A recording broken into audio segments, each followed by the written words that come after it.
저와 여러분에게 가장 소중한 것이 있다면 그것은 바로 생명, 목숨일 것입니다.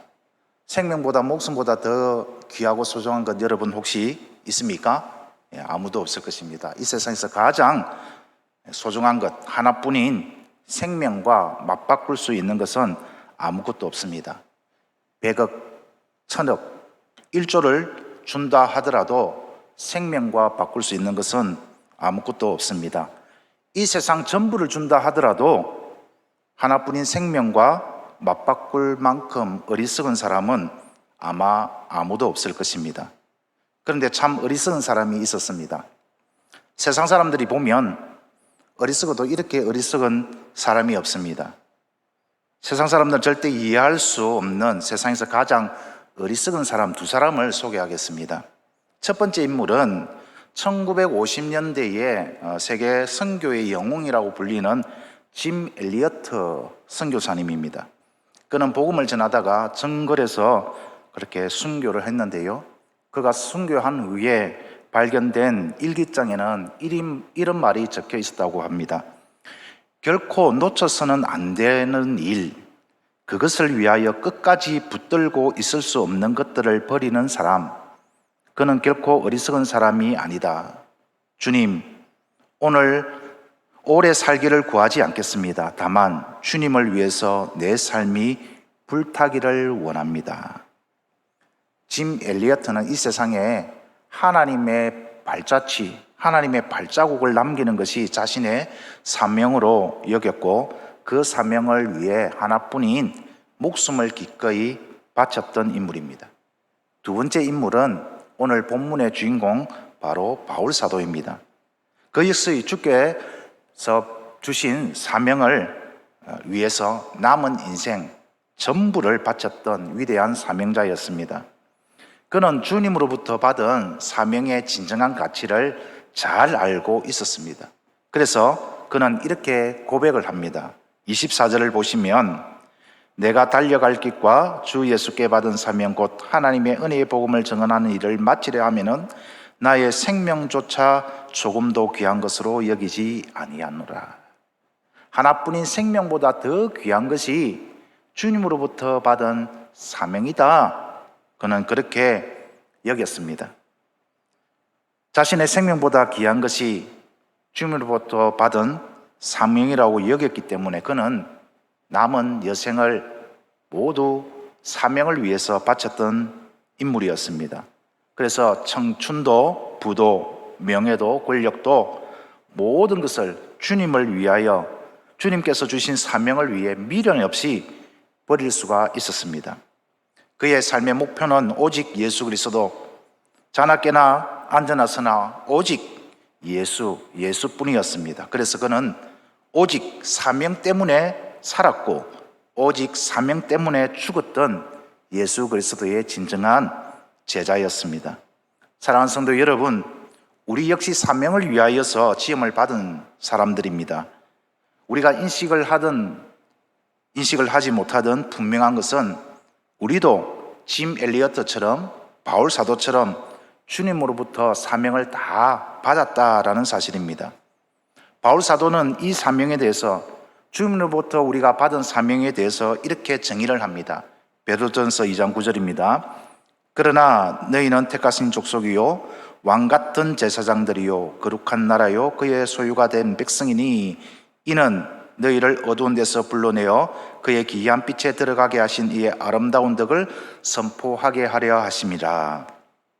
하나님께서 우리를 선택하시고 왕같은 제사장들 또 하나님의 백성, 하나님의 소유로 삼으신 이유가 무엇이냐?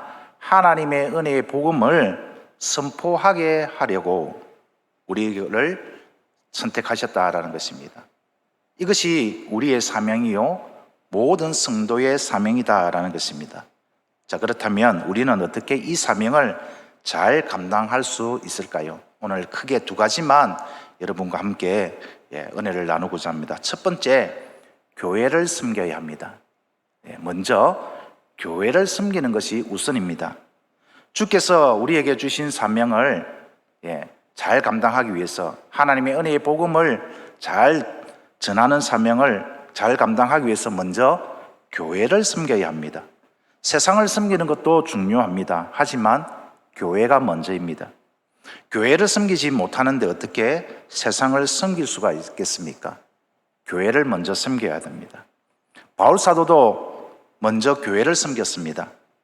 오늘 본문 18절 19절을 다시 보시면 오매 그들에게 말하되 아시아에 들어온 첫날부터, 여기서 오매라는 말은 부연 설명을 하면 또 길어지니까 밀레도라는 섬에서 에베소 교회 장로들을 초청해서 자신이 그동안 에베소 교회에서 사역하는 동안 어떻게 행하였는가라는 것을 이제 말하는 대목입니다. 여러분도 잘 아시지 않습니까? 내가 처음부터 에베소 교회에 와서 어떻게 사역한지를 여러분은 잘 아실 것입니다 하면서 어떻게 합니까?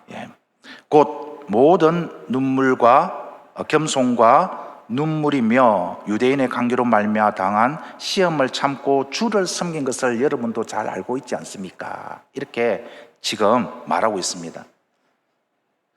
엄격하게 따져보면은 조금 어폐가 있습니다. 왜냐하면 바울 사도는 예수님을 직접 섬긴 적이 한 번도 없습니다. 만난 적은 있지만 예수님을 직접 따라다니면서 동고동락하면서 예수님으로부터 직접 가르침을 받고 주님을 섬긴 적은 없습니다. 그런데 어떻게 바울 사도는 에베소 교회 장로들 앞에 자신이 그렇게 열심히 주님을 섬겼다라고 이야기할 수가 있었던 것일까요? 지금 자기 양심을 속이고 장로들 앞에서 잘 보이려고 거짓말하는 것일까요? 절대 그렇지가 않죠. 그는 직접 주님을 섬긴 적은 없습니다. 하지만 그럼에도 불구하고 그는 주를 섬긴 것이 맞습니다. 왜냐 하니까 그는 교회를 섬겼기 때문입니다. 교회 성도들을 섬겼기 때문입니다. 주님의 몸인 교회를, 성도를 섬겼기 때문에, 그래서 그는 내가 주님을 섬겼다라고 당당하게 말할 수 있었던 것입니다. 여기서 우리는 중요한 교훈 하나를 깨달을 수가 있습니다. 주께서 맡겨주신 사명을 감당하기 위해서 먼저 우리의 생각이 바뀌어야 합니다. 인식의 전환이 필요하다는 것이죠. 어떤 인식의 전환이냐, 어떻게 우리가 생각이 바뀌어야 하느냐. 우리는 교회를 섬깁니다. 우리는 성도를 섬깁니다. 이 모든 것이 결국 주님을 섬기는 것이다 라는 것입니다. 교회를 통해, 성도를 통해 주님을 섬기는 것입니다. 자, 그렇다면 우리 반대로 한번 생각해 봅시다. 반대로 교회를 섬기지 않는 것, 성도를 섬기지 모르는 것, 그것은 결국 주님을 섬기지 않는 것이고 주님을 섬길 줄 모르는 사람이다라는 것입니다. 혹시 너무 억지 부린다라고 생각하지는 않습니까? 전혀 그렇지가 않습니다. 그 이유는 주님께서 직접 제자들에게 말씀하여 주셨기 때문입니다. 교회를 섬기는 것이, 성도를 섬기는 것이 곧 나를 섬기는 것이다. 교회를 섬기지 않는 것, 성도를 섬기지 않는 것, 나를 섬기지 않는 것이다. 주님께서 직접 제자들에게 말씀하셨습니다. 한번 잘 들어보십시오. 마태복음 25장에 정확하게 그 말씀이 있습니다. 마태복음 25장 31절에서 45절을 제가 봉독해 드리겠습니다. 인자가 자기 영광으로 모든 천사와 함께 올 때에 자기 영광의 보좌에 앉으리니 모든 민족을 그 앞에 모으고 각각 구분하였기를 목자가 양과 염소를 구분하는 것 같이 하여 양은 그 오른편에 염소는 왼편에 두리라. 그때에 임금이 그 오른편에 있는 자들에게 이르되 내 아버지께 복받은 자들이여 나와 창세로부터 너희를 위하여 예비한 나라를 상속받으리라. 내가 줄일 때에 너희가 먹을 것을 주었고 목마를 때에 마시게 하였고 나그네 되었을 때에 영접하였고 헐벗을 때에 옷을 입혔고 병들었을 때에 돌보았고 옥에 갇혔을 때에 와서 보았느니라. 이에 의인들이 대답하여 이르되 주여 우리가 어느 때에 주께서 줄인 것을 보고 음식을 대접하였으며 목마르신 것을 보고 마시게 하였나이까? 어느 때에 나그네 되신 것을 보고 영접하였으며 헐벗으신 것을 보고 옷 입혔 입혔나이까? 어느 때에 병드신 것과 옥에 갇히신 것을 보고 가서 배웠나이까? 하리니 임금이 대답하여 이르되 내가 진실로 너희에게 이르노니 너희가 여기 내 형제 중에 지극히 작은 자 하나에게 한 것이 곧 내게 한 것이리라 하시고, 여기 내 형제 중에 지극히 작은 자, 오늘날 말하면 교회 성도들이 되겠죠. 그죠? 예. 그러면서 계속 주님은 말씀을 이어갔습니다. 이제 왼편에 있는 자들에게 이랬습니다. 저주를 받을 자들아, 나를 떠나 마귀와 그 사자들을 위하여 예비된 영원한 불에 들어가라. 내가 줄일 때에 너희가 먹을 것을 주지 아니하였고, 목마를 때에 마시게 하지 아니하였고, 나그네 되었을 때에 영접하지 아니하였고, 헐벗을 때에 옷 입히지 아니하였고, 병들었을 때와 옥에 갇혔을 때에 돌보지 아니하였느라 하시니, 그들도 대답하여 이르되 주여, 우리가 어느 때 주께서 줄이신 것과 목마르신 것과 나그네 되신 것과 헐벗으신 것과 병드신 것과 옥에 갇힌 것을 보고 공양하지 아니하더이까? 이에 임금이 대답하여 이르되 내가 진실로 너희에게 이르노니 이 지극히 작은 자 하나에게 하지 않는 것이 곧 내게 하지 아니한 것이라. 분명한 주님의 말씀이죠. 성도를 섬기지 않는 것, 주님을 섬기지 않는 것이다. 주님께서 말씀하셨습니다. 성도를 섬기는 것, 교회를 섬기는 것, 곧 주님이 인정하시겠다라는 것입니다. 나를 섬긴 것이다.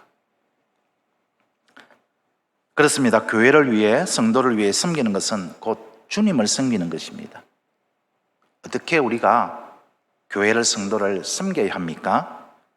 첫 번째로 모든 일에 겸손함으로 섬겨야 합니다. 바울 사도는 모든 겸손으로 주를 섬겼다라고 고백합니다. 19절을 다시 보시면 곧 모든 겸손과 모든 겸손으로 주를 섬겼다. 여기서 겸손이라는 것이 무엇일까요? 나보다 힘센 자에게 비굴한 마음으로 굽신거리는 것을 겸손이라고 하지 않습니다. 하나님 앞에서 자신이 얼마나 보잘것없는 존재인지 깨닫고 겸허한 마음으로 낮아져서 종처럼, 노예처럼 다른 사람을 섬기는 것이 겸손입니다. 노예, 종처럼 그렇게 섬기는 것이 겸손입니다. 자, 노예의 신분, 종의 신분, 자기 권리, 자기 주장, 자기 생각, 이 모든 것이 없죠.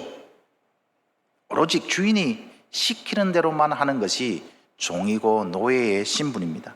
그래서 여기서 겸손히 섬긴다라는 것은 자신을 생각하지 않는 것입니다. 자기가 드러나면 안 됩니다. 내 생각, 내 주장, 내 방법만 밀고 나가면 겸손할 수가 없습니다. 교회에서 주님을 위해 열심히 봉사하며 섬긴다고 하면서 왜 갈등이 사라지지 않는 걸까요? 교회 안에 있는 여러 가지 갈등들을 가만히 살펴보면 물론 아주 심각한 갈등도 있지만 대부분이 정말 사소한 일 때문에 생기는 경우가 참 많습니다. 별로 중요하지 않는 일을 가지고 서로 상처를 주고 상처를 받죠. 겸손하지 못하여 내 것을 자꾸 주장하기 때문에 내 방법을 자꾸 가지고 상대방을 설득시키려 하기 때문에 갈등이 생기는 것입니다. 문제가 생기고 갈등이 불거질 때 겸손하지 못한 자는 문제와 갈등을 해결하지 못하고 오히려 크게 만듭니다. 하지만 겸손한 자는 문제와 갈등 앞에서 먼저 주님을 생각합니다. 주님이라면 이런 경우 어떻게 하셨을까? 주님의 생각, 주님의 주장, 주님의 방법을 먼저 생각하는 것이 겸손입니다. 사랑하는 성도 여러분, 주님의 제자인 우리도 이런 겸손으로 교회를 섬기고 성도를 섬기고 주님을 섬깁시다. 그래서 주님께서 우리에게 맡기신 복음을 전하는 생명보다 귀한 이 사명에 충성을 다하는 예수 그리스도의 건강한 제자가 됩시다. 어떻게 교회 성도를 섬겨야 합니까? 모든 일에 사랑으로 섬겨야 합니다. 다시 19절을 보시면 모든 겸손 다음에 눈물이죠. 왜 바울 사도는 눈물을 흘려야 했을까요? 이 부분에 많은 생각도 해봤고 묵상도 해봤습니다. 기도도 해봤습니다. 주님, 왜 바울 사도는 눈물을 흘려야 했습니까? 답은 사랑 때문이었습니다. 바울 사도가 흘렸던 눈물은 단순히 생리적으로 흐르는 눈물이 아니었습니다. 연속극에 나오는 연기자들이 흘리는 눈물은 더더욱 아니었습니다. 머리로만 생각하고 이해하면 절대로 흘릴 수 없는 눈물이었습니다. 여기 가슴에서 우러나와야 하는 눈물이었습니다. 바울 사도는 성도의 유익을 위해서 자신의 눈물을 아낌없이 뿌릴 줄 아는 진정한 주님의 사람이었습니다. 그는 한 영혼이라도 더 구원받기를 간절히 바라는 마음에서 또 그렇게 눈물을 흘렸습니다. 또한 그는 성도들에 대한 넘치는 사랑으로 자기 동족 유대인들이 복음을 저버리고 스스로 멸망의 길을 걸어가는 모습을 보며 너무 안타까워 눈물을 흘리고 또 흘렸습니다.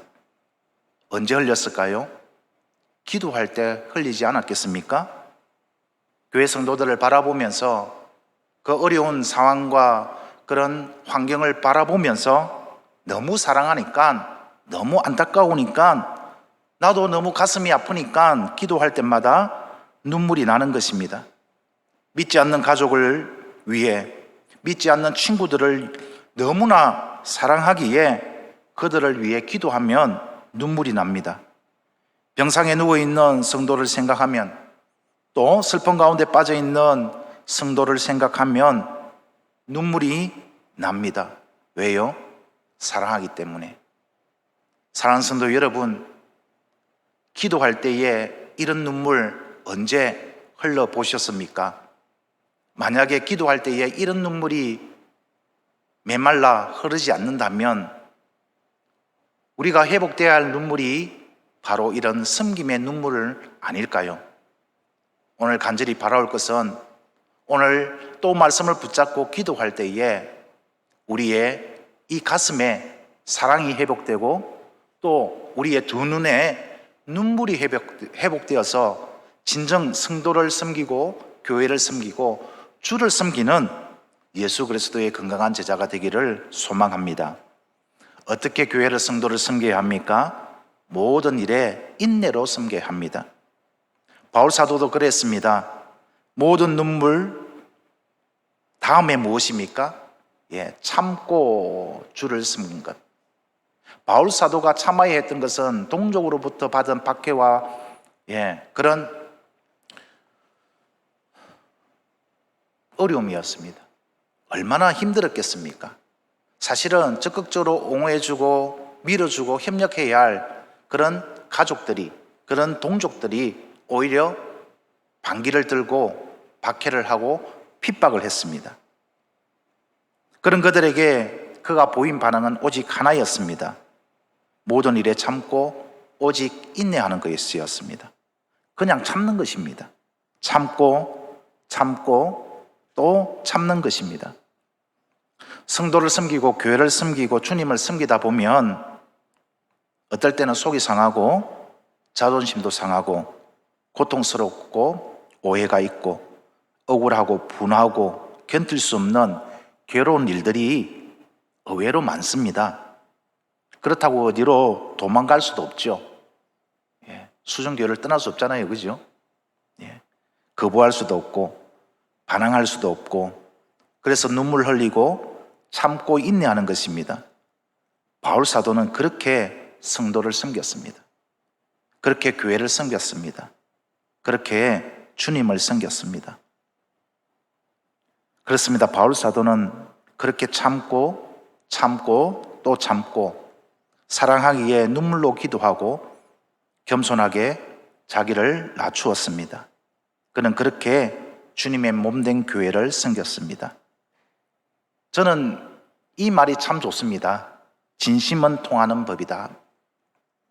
우리도 바울 사도처럼 진심으로 겸손하고 진심으로 눈물을 흘리고 진심으로 인내할 때에 우리의 진심이 가족의 마음을 움직이고 우리의 진심이 이웃의 마음을 움직여서 하나님의 은혜의 복음이 복음으로 전해질 것이고 그 복음을 통하여서 하나님의 구원의 은혜가 동일하게 그들에게도 임할 것이고 생명보다 귀한 사명을 우리가 잘 감당할 수가 있을 것입니다. 이렇게 우리 주위에 있는 모든 사람의 마음이 움직일 때 진심으로 우리가 사랑하고 진심으로 우리가 섬기고 기도할 때에 주께서 우리에게 맡기신 생명보다 귀한 사명, 하나님의 은혜의 복음을 전하는 사명을 잘 감당할 수가 있을 것입니다. 교회를 섬긴다면 그 다음에는 어떻게 해야 할까요? 둘째로 성령 충만함을 받아야 합니다. 지난 주일에도 말씀을 전했지만 이 일은 우리의 힘과 우리의 능력으로만 되는 일이 아닙니다. 복음을 전하는 사명을 우리가 잘 감당하기 위해서 반드시 필요한 것이 성령님의 인도하심과 도우심입니다. 이 성령님의 인도하심과 도우심이 없다면 우리의 지혜와 능력만으로는 결코 사명을 감당할 수가 없습니다. 그 이유는 바로 악한 사탄 마귀 때문입니다. 누구보다도 하나님의 나라가 확장되고 하나님의 은혜의 복음이 전해지는 것을 싫어하고 모든 방법과 수단을 가리지 않고 다 동원하여서 방해하려는 존재가 바로 우리보다도 더 훨씬 지혜롭고 우리보다도 더 힘이 강한 악한 사탄 마귀가 그 배후에서 조정을 하고 있기 때문에 우리의 힘과 우리의 능력만으로는 절대 맞서서 싸울 수 없고 이길 수가 없는 것입니다. 그래서 우리는 성령님의 인도하심과 성령님의 도우심, 성령님이 주시는 권능을 받아야만, 즉 성령 충만해야만 우리는 주께서 우리에게 주신 사명을 잘 감당할 수가 있는 것입니다. 바울 사도도 그랬습니다. 성령 충만함으로 바울 사도도 주께서 주신 사명을 잘 감당할 수가 있었습니다. 22절, 23절입니다. 보라, 이제 나는 성령에 매여 예루살렘으로 가는데 거기서 무슨 일을 당할지 알지 못하노라. 오직 성령이 각 성에서 내게 증언하여 결박과 환난이 나를 기다린다 하시나. 온 성도들도 가지 말라고 만류합니다. 절대로 가서는 안 된다. 생명이 위태롭다. 하지만 바울 사도는 단호하게 뿌리치고 성령의 인도하심을 따라 성령에 매여 사명의 길로 걸어갑니다. 만약 저라면 상황이 이쯤되면 못 이긴 척하고 슬그머니 한 발짝 뒤로 물러설 법도 한데 바울 사도는 조금도 물러서지 않았습니다. 사명을 위해서라면 무엇이든지 그는 최선을 다해서 했고 자기 생명조차도 기꺼이 내어놓을 그런 각오로 그렇게 달려갔습니다. 우리는 여러 가지 핑계가 있습니다. 사람이 많으면 많아서 못 가겠다 하고 사람이 적으면 적어서 못 가겠다 하고 그럽니다. 그러나 바울 사도는 한 영혼을 살리는 일이면 아무리 멀고 험한 길이라도 마다하지 않았습니다. 가정에서 직장에서 복음을 전하는 것 그리 쉽지 않습니다. 교회 가자 예수 믿으라 이 말이 입 밖에서 잘 나오지 않습니다. 부끄럽기도 하고 창피할 때가 있습니다. 두렵기도 합니다. 그래서 담대하게 전하지 못할 때가 있습니다. 그런데 바울 사도는 나는 조금도 거리낌없이 거리끼지 않고 복음을 전했다라고 당당하게 말하고 있습니다. 그 비결이 무엇입니까? 성령께 매여 있었기 때문에 성령 충만함을 받아서 그는 주께서 주신 사명을 자기 생명보다도 더 귀하게 여기며 끝까지 충성을 할 수가 있었습니다. 성령님은 우리에게 용기를 주십니다. 성령님은 우리에게 힘과 능력을 주십니다. 성령님은 우리에게 담대함을 주십니다. 성령님은 우리에게 하나님의 뜻을 보게 하십니다. 한 영혼을 천하보다 귀하게 여기시는 하나님의 사랑과 마음을 이해하게 하시고 사명을 감당하게 하십니다. 이렇게 성령께 매임을 받을 때 우리는 주께서 주신 생명보다 귀한 사명, 복음을 전하는 사명을 끝까지 감당할 수가 있는 것입니다. 말씀을 정리하겠습니다. 세상에서 가장 어리석은 사람이 누구일까요? 사명을 위해서 자기 생명을 촉에같이 버린 사람일까요? 아니면 자기 생명보다 사명을 더 귀하게 여기며 끝까지 그 사명의 길을 걸어갔던 자들일까요? 주님께서는 분명한 미래의 그림을 보여주셨습니다. 주를 위하여 섬기는 자, 성령의 충만함으로 그 사명을 끝까지 붙잡고 걸어가는 그 자가 어리석은 자가 아니라 하나님 앞에서 가장 아름다운 자이며 영광스러운 자이다라는 것을 주님께서 말씀하여 주셨습니다. 사랑하는 성도 여러분, 우리 다시 한번 결단하며 나아갑시다. 우리 모두 주님으로부터 귀한 사명을 받았습니다. 하나님의 은혜의 복음을 전하는 사명을 우리도 받았습니다. 어떻게 해야 될까요? 먼저 교회에서 섬김의 본을 다 보입시다. 모든 일에 겸손함으로, 사랑으로, 인내함으로 섬기고, 그리고 세상으로 나아가서 같은 방법으로 세상을 섬깁시다. 겸손함으로, 사랑으로, 인내로 섬깁시다. 어떻게 가능하다고요? 오늘 이 시간 간절히 성령 하나님께 그런 권능을 달라고 기도할 때에 우리도 짐 엘리어트처럼, 바울 사도처럼 세상에서 보면은 가장 어리석은 자일 줄 몰라도 하나님 앞에서는 가장 아름다운 인생, 예수 그리스도의 건강한 제자가 될 것입니다.